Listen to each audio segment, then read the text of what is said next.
پاکستان تحریک انصاف کی جو پٹیشن ہے جو میں نے دائر کی تھی اس کے اوپر آج ایک بڑا فیصلہ دیا ہے اور جو تمام ہمارے ڈیٹینڈ کارکن اور لیڈر ہیں ان کی فوری رہائی کا حکم جاری کر دیا ہے۔ میں سمجھتا ہوں یہ ایک بہت اہم حکم ہے انسانی آزادیوں کے حوالے سے۔ کوئی بھی شخص، کوئی بھی وکیل، کوئی بھی جج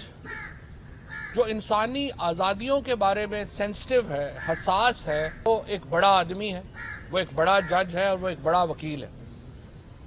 یہ جو تحریک ہم نے جیل بھرو تحریک شروع کی تھی، یہ ایک مقصد کے تحت شروع کی تھی۔ مقصد یہ تھا کہ جس طریقے سے انتخابات کے انعقاد میں جو ڈیلے کیا جا رہا تھا، جو طوالت کی جا رہی تھی، اس کے خلاف ہم نے یہ جیل بھرو تحریک شروع کی اور یہ ایک بالکل منفرد واقعہ ہوا پاکستان میں کہ جب سینکڑوں لوگوں نے اپنے آپ کو، جس میں لیڈرشپ شامل تھی، شاہ محمود قریشی صاحب وہ پہلے شخص تھے جنہوں نے اس تحریک میں اپنی گرفتاری دی، اس کے بعد اسد عمر صاحب تھے، پھر اعظم سواتی صاحب تھے، پھر اس کے بعد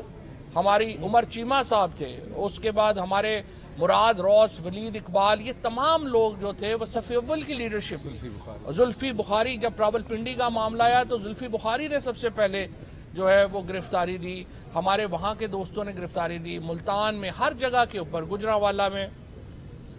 یہ تحریک آپ کو سامنے نظر آئی اور آج لاہور ہائی کورٹ نے یہ ایک تاریخی فیصلہ دیا ہے اور یہ تاریخی فیصلہ صرف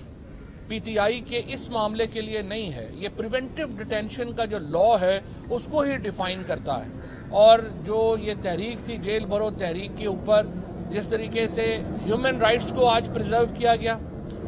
مجھے بہت افسوس ہے اپنی اتھارٹیز کے اوپر، اسپیشلی جیل اتھارٹیز کے اوپر، کہ کس طرح سے انہوں نے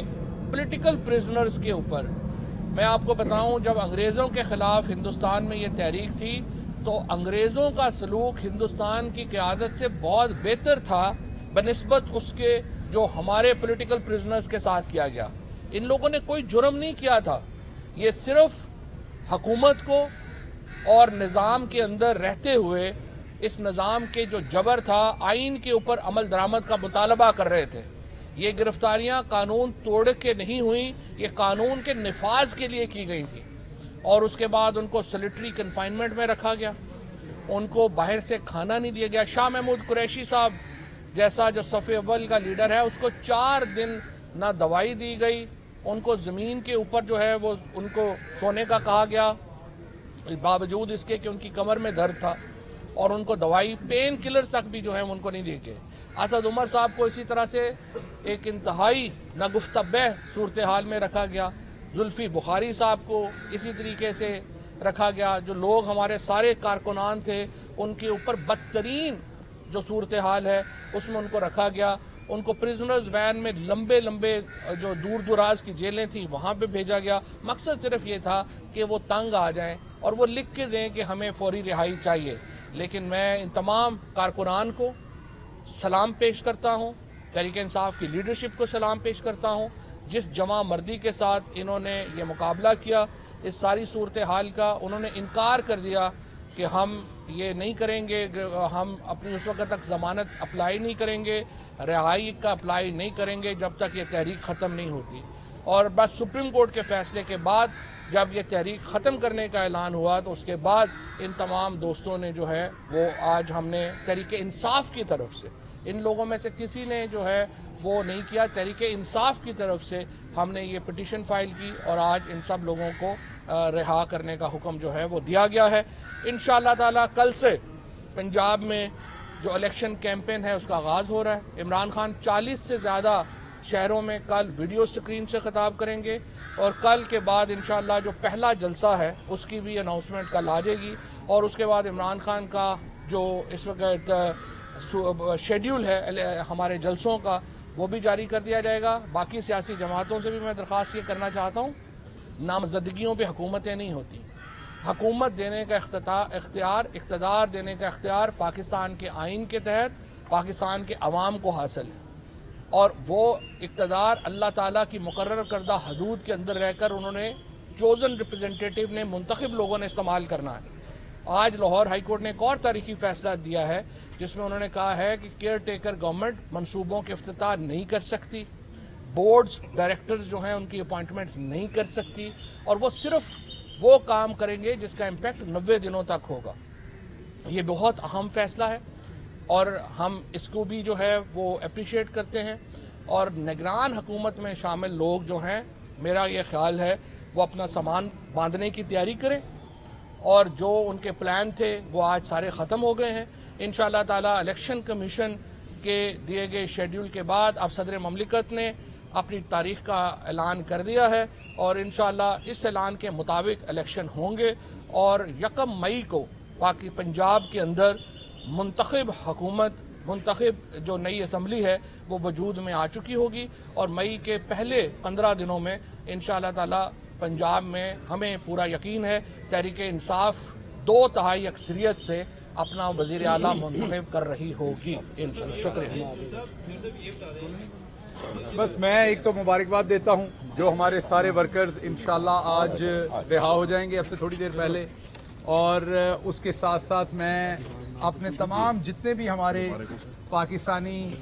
باہر بیٹھے ہیں یا پاکستان کے اندر ہیں ان کو مبارکباد کہ صدر پاکستان نے 30 اپریل کی پنجاب کے اندر ڈیٹ دے دی ہے، الیکشن کی طرف ہیں۔ ہمارے تمام ٹکٹ ہولڈرز کو یا جو خواہاں ہیں ٹکٹس کے ان کے لیے کہ وہ محنت کریں، اب حلقوں میں جلدی ٹکٹس اناؤنس کر دیے جائیں گے پارٹی کی طرف سے، اور انشاءاللہ آپ کو چند دنوں کے اندر ایک پوری بھرپور الیکشن مہم جو ہے وہ نظر آئے گی۔ الیکشن ہو جائے، عوام اپنے ریپرزینٹیٹیو چن لے، اور اس کے بعد انشاءاللہ پاکستان میں آئین اور قانون کی واپسی ہوگی۔ اور اس ٹائم ابھی حماد آپ کو بتائیں گے کہ اس ٹائم اکانومی کے ساتھ جو ڈار ڈائلیما نے کیا ہے، اس ڈار ڈائلیما کی وجہ سے پاکستان کا بزنس مین کہاں کھڑا ہے، پاکستان کی سچویشن کہاں کھڑی ہے، اور جو تباہی انہوں نے کی ہے اور اپنی اس پاگل پن کے اندر وہ ماننے کو بھی تیار نہیں ہے کہ انہوں نے تباہی کی ہے، یہ انشاءاللہ الیکشن ہوگا تو سب سے بڑی خبر یہ ہوگی کہ اس پاگل پن سے پاکستانیوں کی جان چھوٹے گی۔ Thank you. بسم اللہ الرحمن الرحیم۔ ابھی مسلط وزیر خزانہ اسحاق ڈار صاحب، جنہیں بڑے شان و شوکت کے ساتھ خاص خصوصی طیارے میں پاکستان لایا گیا تھا، انہوں نے ایک پریس کانفرنس کی ہے، اور ملک جس دہانے پہ کھڑا ہے، خواجہ آصف صاحب کہہ رہے ہیں ملک ڈیفالٹ کر چکا ہے، اور احسن اقبال صاحب کہہ رہے ہیں کہ یہ جو ڈالر کی موومنٹ ہے یہ سپریم کورٹ کی وجہ سے ہے۔ عالمی ادارے جو ہیں انہوں نے پاکستان کی ریٹنگ CCC نیگیٹو کر دی ہے، جو ڈیفالٹ اباؤٹ ٹو ڈیفالٹ ممالک جو ہیں، جیسے سری لنکا کی جو یہ ریٹنگ تھی ڈیفالٹ سے پہلے یہ کی گئی تھی۔ لیکن اسحاق ڈار صاحب نے اپنی پریس کانفرنس عمران خان سے شروع کی ہے اور عمران خان پہ ختم کر دی ہے، اور جو الفاظ انہوں نے استعمال کیے ہیں عمران خان صاحب کے لیے مجھے انتہائی افسوس ہوا۔ سب سے پہلے تو میں آج پھر ہم بھی ذرا کھل کے بات کرتے ہیں۔ اسحاق ڈار صاحب کے بارے میں یہ مشہور ہے کہ یہ اپنے نام کے علاوہ کچھ بھی سچ نہیں بتاتے، لیکن آج مجھے یقین ہو گیا ہے کہ انہوں نے اپنا نام بھی ٹھیک نہیں بتایا دنیا کو۔ ان کا برتھ سرٹیفکیٹ چیک کرنا چاہیے کہ اتنا انہوں نے جھوٹ بولا ہے۔ ہماری حکومت کے دوران 6% پہ اکنامک گروتھ تھی، اور ریزروز دیکھ لیں ریکارڈ کے، 4 مارچ کو 17 ارب ڈالر کے ریزروز تھے، آج 3 ارب ڈالر کے رہ گئے ہیں۔ صرف جو انٹرسٹ ریٹ بڑھا ہے، شرح سود بڑھی ہے، اس سے 1500 سے 2000 ارب روپیہ سالانہ ہمیں ڈیٹ سروسنگ ہماری بڑھ گئی ہے، اور ٹوٹل جو اس وقت آپ کا ٹیکس کا ریونیو کا ٹارگٹ ہے وہ 7500 ارب ہے۔ جو اس وقت عالمی ادارے لکھ رہے ہیں، چاہے آپ بلومبرگ کو دیکھ لیں، فائنینشیل ٹائمز کو دیکھ لیں، اکانومسٹ کو دیکھ لیں، جو وہ پاکستان، کیا وہ عمران خان کے کہنے پہ لکھ رہے ہیں؟ کیا یہ جو اسٹینڈرڈ اینڈ فچ اور موڈیز جو عالمی ادارے ہیں، کیا انہوں نے عمران خان کے کہنے پہ پاکستان کی جو معیشت ہے اس کو ڈاؤن گریڈ کیا ہے؟ حقیقت یہ ہے کہ جب ڈار صاحب نے اس ملک میں آنا تھا اس سے پہلے بھی سب نے وارننگ دی تھی کہ اس شخص کو 5 کلومیٹر کے ریڈیس میں فائنانس منسٹری کے نہیں آنا چاہیے، ان سے نہیں سنبھلے گا۔ ان کا سارا کچھ تو ایمریٹ ہلز میں اور باہر پڑا ہے، اور ان کے آقاؤں کا بھی باہر پڑا ہے، زرداری کا بھی باہر پڑا ہے۔ جن لوگوں کا سارا سرمایہ پاکستان میں ہے، جینا مرنا پاکستان میں ہے، ماضی حال مستقبل سب پاکستان میں ہے، ان کے مستقبل کا سودا کیا انہوں نے اپنے NRO کی خاطر۔ اور آج پاکستان کی جو معیشت ہے وہ صرف عمران خان نہیں کہہ رہا، ذرا سروے جا کے کر کے دیکھیں کہ لوگوں کا کیا حال ہے۔ کروڑوں لوگ غربت کی لکیر سے نیچے چلے گئے، لاکھوں لوگ بے روزگار ہو گئے، صرف ٹیکسٹائل انڈسٹری اکیلی میں 25 سے 30 لاکھ کی بے روزگاری ہو چکی ہے۔ 45 روپے سے لے کے 55 روپے تک